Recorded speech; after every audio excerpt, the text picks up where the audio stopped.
All right, welcome back. This is part two of a little two-part series we have going on, expectations around FSU baseball. We talked a little bit about expectations for this current season. I'll link that video above, so if you haven't watched that, maybe go check that out now or after you watch this one. We'll put it down in the description as well. We're coming back with us, Chris Nee and Brett Nevitt from Noles 247, the Sunday Golds podcast.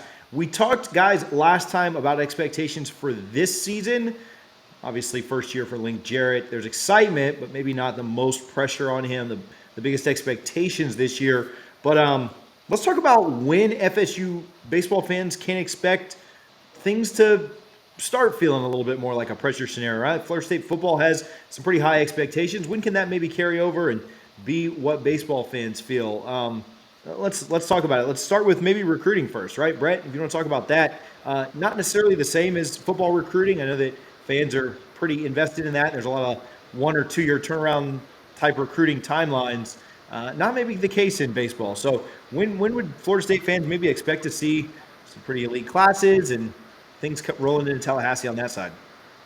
Yeah, so Florida State, they have some pretty good classes, especially 2023 class, which Coach Metcalf from the last staff, who was the old recruiting coordinator, put together most of that class. But they also did a good job adding a couple of kids once they got here. Trevor Harrison, a pitcher from Mitchell, comes to mind, been up to 95 recently. So that's a really good class for next year, and I think they'll try to do a good amount of work in the portal for arms, and especially with the lineup they're going to have next year. I mean, your top 4 in the lineup are going to be back next year, so you have to have really big expectations for the offense.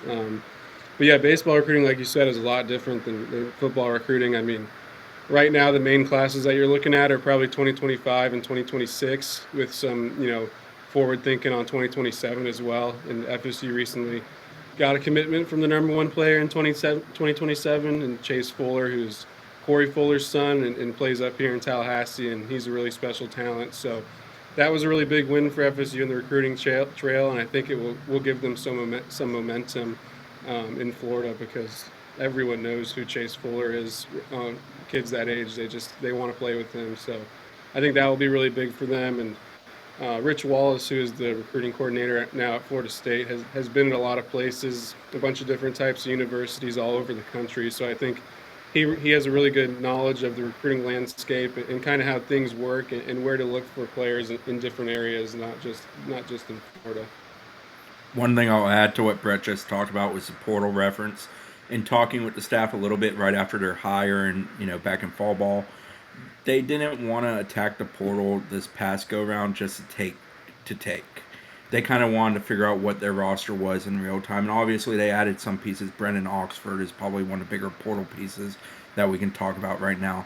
But I do think this offseason you'll see a little bit of transactional movement with FSU's baseball roster, especially on the mound, with them going after some experienced arms and probably letting some guys go who just aren't going to have a role here. I think they're going to be aggressive in that regard, especially when it comes to on the bump.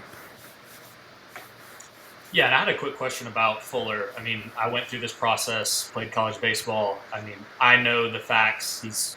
The likelihood of him landing at FSU, are probably pretty low. But does the same correlation with football go into baseball? Like, do people see him committed in that class and go, oh, I want to go play with him, and that up the class up, even though they probably know he's probably going to go first round? I mean, I've seen the kid play. He goes to McClay. Seen all the videos. I mean, he's a 2027, and the kid's already waves better than a lot of kids I see. So, yeah, and he's a pretty personable kid just from what I've seen. I went and watched him play a couple times this past week, and Corey, his dad, was out there, and we were just talking a bit about how he's only in 8th grade right now and how good he is, and what will he look like in 10th grade 2 years from now, and then what will he look like when it comes to draft time. So yeah, obviously that's a kid that's probably going to be in the top.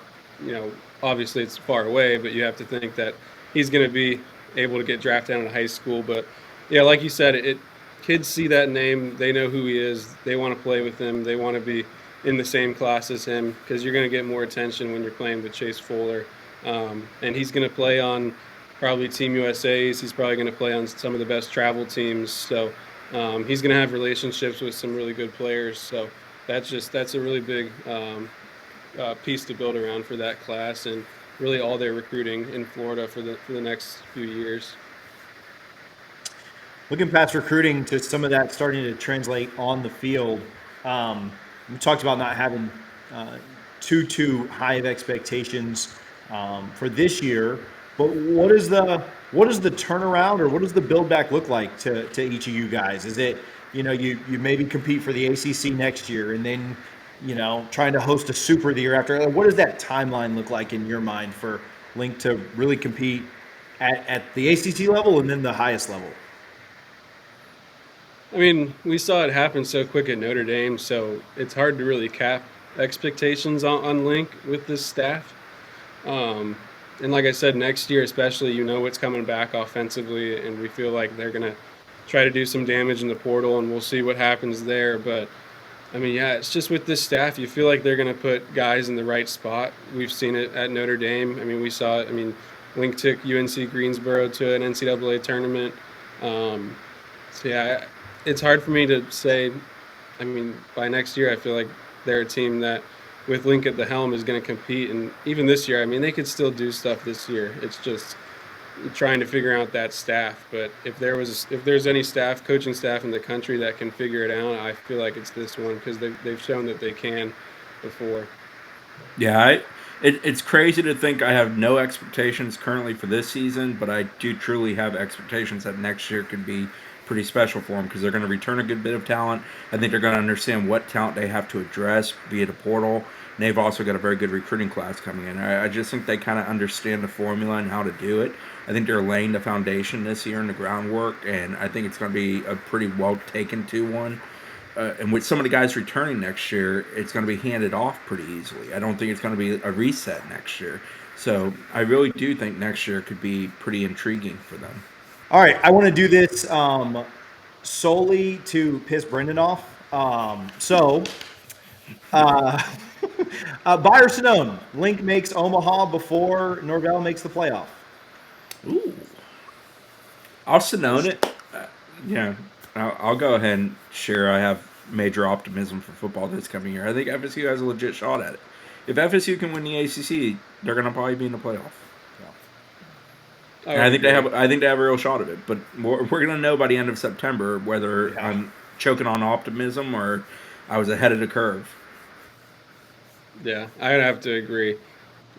Just because such high expectations with football this year, compared to this is a year where we don't have as high expectations as usual with baseball. Plus, but I wouldn't be surprised to see this team make Omaha either, because I really do think they can hit. And you have some frontline arms that, if they click at the right time, you feel like they can be as good as anyone. But it's the grind of the whole season that I kind of worry about more with this team. I think football is a little more linear in the sense of it making sense that you made it to that point. Baseball gets kind of weird.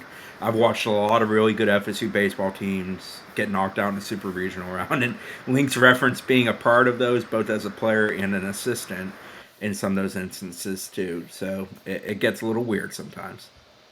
It's a round ball with a round bat. I mean, you're looking at Coastal Carolina just won a World Series. What was that, 17 or 16? I don't know when it was, recently. I mean, no one could have even guessed that would ever happen. So yeah, Fresno State years ago is another example. Good stuff. Maybe they'll just both happen this year and we'll be good. But again, I'll take football. Also, the other side of it is, I mean, do you know how? Just real quick, you know how uncontrollable Brett would be if baseball? Like, I would probably cry, but Brett would be like in the street just pouring something on him. I don't know if it would be beer or champagne, but something. Hey, year 5, I need to get to Omaha. Okay.